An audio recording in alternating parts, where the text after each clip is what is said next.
Hi there, I'm Isaac from Mindflight7. Today I'm going to run you through some of the useful features of Soundstage to hopefully give you all an idea of what you can achieve within the experience. I'll try to keep this short and sweet. I know you all want to jump in and play around, but there's a few tips you should know when entering Soundstage that will make it easier to navigate. When you load into Soundstage, you'll be greeted with this template session. This is a good place to start. Maybe you want to have a play around with what's already loaded in, but eventually you're going to get bored of this and you'll want to create your own session. If you press the A button or menu button on your right controller, you'll see a bunch of devices pop up in front of you. These are all different instruments and tools Soundstage has to offer. Let's start over on the left and work our way across. The green arrow I'm sure you'll recognize is the play button. If you press this once, the song will play. Press it again and the song will pause. Here, the orange rewind arrow takes you back to the beginning of the song. This green number, located right here, is the tempo, or BPM, which stands for beats per minute. This controls the speed of your song, which, as you can see, as I turn this dial, speeds up or slows down the song. This tiny dial up here is for the volume of your metronome, which is a click sound, and it can be quite useful to help you keep time. As I move along, you'll notice this rubbish bin underneath the tools.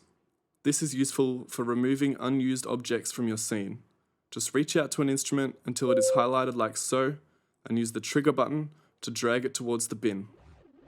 When you hear this sound effect, you can let go and it will be removed from your session. To the right, you'll see the settings button. Here, you can start a fresh session by pressing New, then Confirm. And underneath that, you'll have a load and save feature, so you can recall a previous session you might have been working on. Feel free to save your session at the end or load in any previous sessions that may have been saved and have a listen. So, let's start a new session and have a look at some of the instruments and tools you can use. The first object I'll show you is the drum machine. Once you have dragged that into your session, you'll need one more item from the list, which is the tapes. These contain stock sounds, also known as samples, which you can place into your drum machine. Drag the tapes over near your drum machine and have a listen to some of the sounds you can use. You can drag the menu up and down like this, and once you have found a sound you like, say this kick drum for example, you can select it and drag it into the input slot for the drum machine over here. Then, you can place notes in on the sequencer here, and you'll notice that it loops.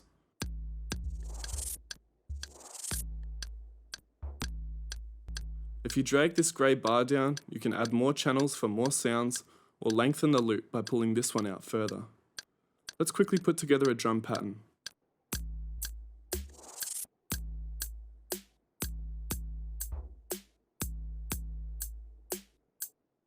Great, now that we have our drums, let's head back to our menu and reach for that xylo roll.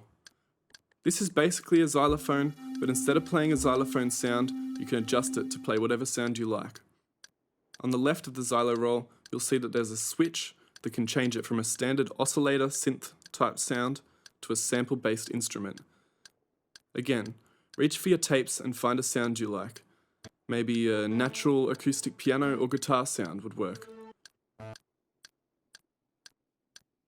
Drag it into this slot and the sound will switch.